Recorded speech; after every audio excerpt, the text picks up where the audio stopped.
In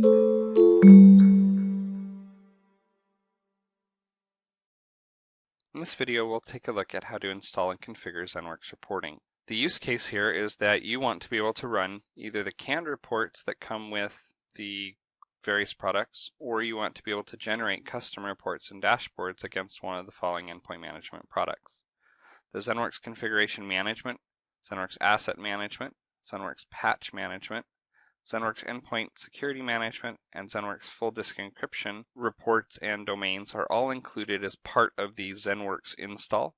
And so when you set up ZENworks reporting, you can point at your ZENworks server and you'll immediately get all of the reports and the domains for those. Micro Focus Desktop Containers and Micro Focus Service Desk domains are available. The Desktop Containers domain is available on the Cool Solutions website at this moment, and the Micro Focus Service Desk is available directly from Novell. You actually have to currently get a Novell employee involved. We hope to change that soon and make that available either as part of the product or on the Cool Solutions page. The requirements are, first, it's only available as a virtual appliance, so you have to have a hypervisor. We currently support the VMware, Hyper-V, and XenServer hypervisors. Zen reporting must be able to communicate with your directory server, be that Active Directory or eDirectory, for user authentication. And if you're going to be doing scheduled emails or scheduled reports, ZENworks reporting will need credentials for sending emails. The process for installing is to first import the virtual appliance. You download that from download.novell.com or from the Novell Customer Center. Add a second hard disk. That second hard disk will have all of the configuration that you create, all of the reports, all of that, as well as the IP addressing and whatnot. That way, when a new appliance comes out, you'll be able to just disconnect the old disk, connect it to the new appliance, and then power it on. It will then import your configuration from that second disk, and then you'll be able to continue forward. Then you boot the appliance and answer a minimum set of questions. This includes things like the root and Zen admin password, the network configuration, NTP configuration, and second disk configuration. After that, everything is done through the appliance web console, which runs on port 9443, and so you'll use that. So let's go ahead and take a look at how you do this. What I have here is a VMware environment where basically I'm using VMware Workstation as the console, but the VM has actually been imported onto my vSphere setup. If I come in here, I can start by editing the virtual machine. And again, I'm going to need to add a second hard disk to this. So we'll go with a hard disk. We'll make it 100 gig. And now we'll have our second disk. Again, this is where all your configuration data will be stored. Once that's in place, we can now power on the virtual machine. And so it'll go through the normal setup process. You'll see it go ahead and boot the Linux appliance. It'll take just a minute, and then it will go into the YAST setup screen so that you can specify the core information that it needs to get up and running. So we'll start by accepting the license agreement. And then we'll answer just a few questions. So again, you'll first see we need to specify the root password. This is how you will log into the appliance console, and the Zen admin password, which is also available via the appliance console, so you can log in as the Zen admin. You'll specify your NTP server. In my case, that is a local server that is my domain controller. And I'll also do one of the time servers at Novell. You'll then pick your time zone. So in my case, I'm in Mountain. You'll need to give it a name. It uses SSL, so the SSL certificate will be minted for the name. And then you need to specify the IP address unless you're doing DHCP. So in my case, that's this. And the rest of this is all right. I'll say next, and it will now configure the time zone. It will attempt to validate that I've got the appropriate NTP system. So here you can see it now wants to make sure it knows which disk to use, since you only have one other disk For your second disk, you can just specify that. It'll then finalize the configuration, configure the storage, and then it will boot up to a command screen where it will tell you how to connect to the appliance console. So you'll see now that it's come up to this screen and you can see how to access the appliance console. So we're going to go to this URL. So we'll come over here. You'll see I'm at that URL. I can now log in as root with the credentials that I entered during the setup. Log in. And it will detect that I've not configured this server before. I can then go ahead and specify CSR. Now there's a couple different ways that you can do the SSL on this box. Generally speaking, what you're going to do is you're going to hit the generate CSR. You're going to give it the name of the server, the organization, where you're at, and the key length. You'll generate that, and then you can download the CSR. That CSR you'll then open up, put on your clipboard, or you'll send to your favorite certificate authority. In my case, my certificate authority is using Active Directory Certificate Services. So I'll go ahead and authenticate to my server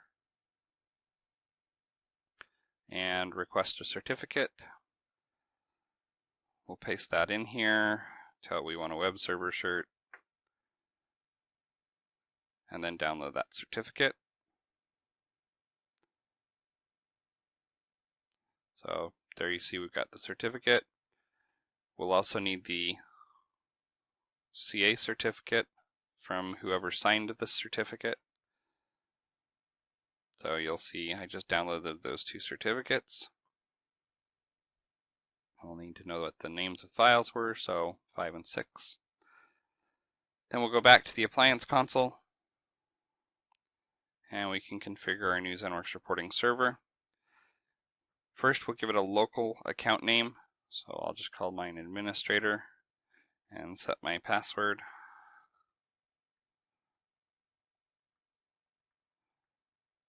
When I hit next,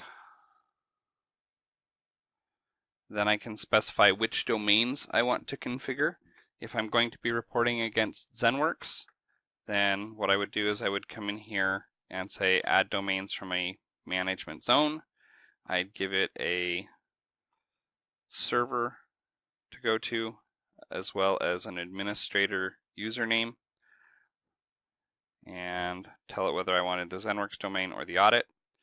When I say test, it'll validate that it can make a web connection to that server on that port. You'll see in this case it was successful. So I can add that, and you'll see it's going to bring in the 11.4.1 version of each of those domains.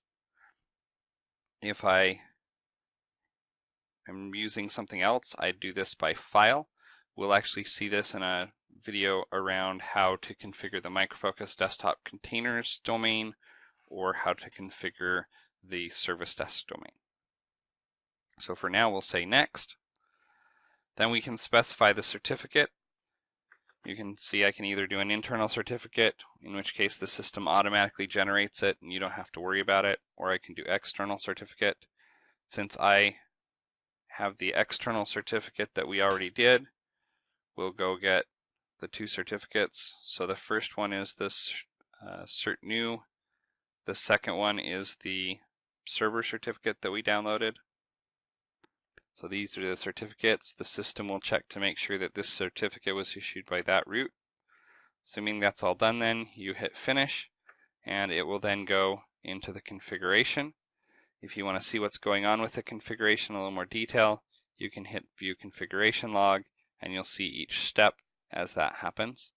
You can leave this page. If you come back to this page, it'll tell you where it's at.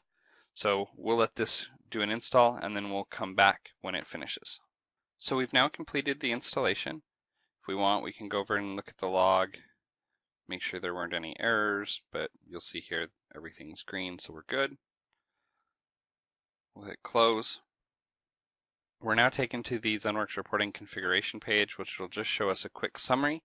This is where you'll come if you needed to add additional information, such as the email server configuration, for instance, if you wanted to specify how ZENworks reporting should send email, you'd specify your server here as well as the email address and password necessary to authenticate.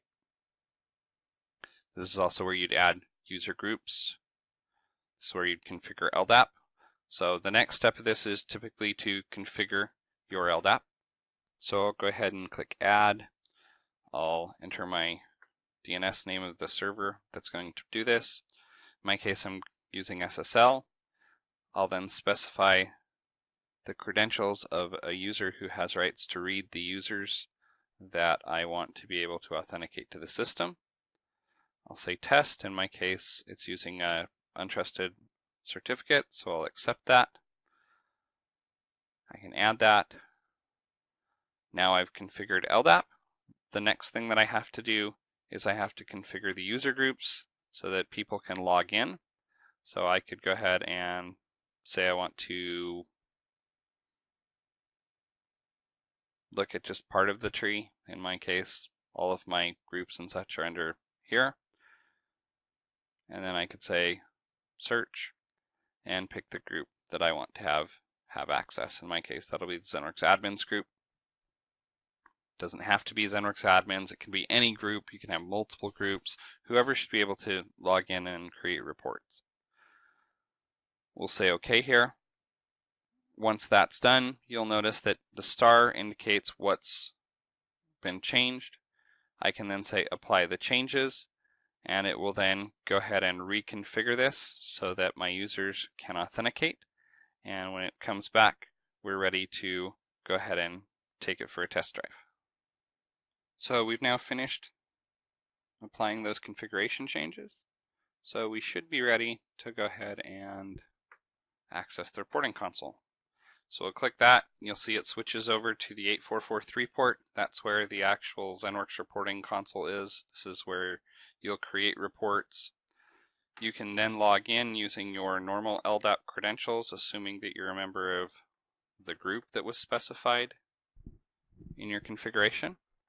And so you should be able to log in, and if you did the ZENworks domain like I did, there will be a bunch of existing canned reports, so you could simply come in here and just do a quick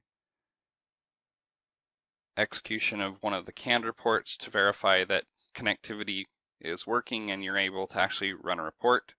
So I'll go ahead and say, okay, apply that report, and it will go out to the ZENworks database and bring me back information about all of the bundles that I have in my system. Subsequent videos for ZENworks reporting will teach you how to create ad hoc reports, how to execute existing canned reports, how to customize reports, so on and so forth.